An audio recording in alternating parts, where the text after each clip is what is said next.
Meu Deus, me ilumina nesse novo dia que se inicia. Afasta de mim tudo aquilo que não acrescenta e só aproxima o que vier para somar. Que a tua graça esteja presente em cada passo que eu der e que a tua luz me guie ao longo desse dia. Neste amanhecer lembro-me das palavras de Jesus. Eu sou a luz do mundo. Quem me segue não andará nas trevas, mas terá a luz da vida.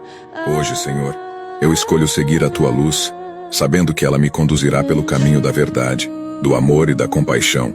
Que esse dia seja marcado pela compaixão, amor e bondade. Que eu seja um reflexo do teu amor para aqueles que cruzarem o meu caminho. Capacita-me a ser paciente, tolerante e humilde. Às vezes a vida nos traz desafios, mas com a tua orientação sei que posso superá-los. Ajuda-me a enfrentar cada obstáculo com coragem e fé, sabendo que sempre estás ao meu lado. Deus, com a orientação, sei que este dia será abençoado do início ao fim. Em nome de Jesus. Amém.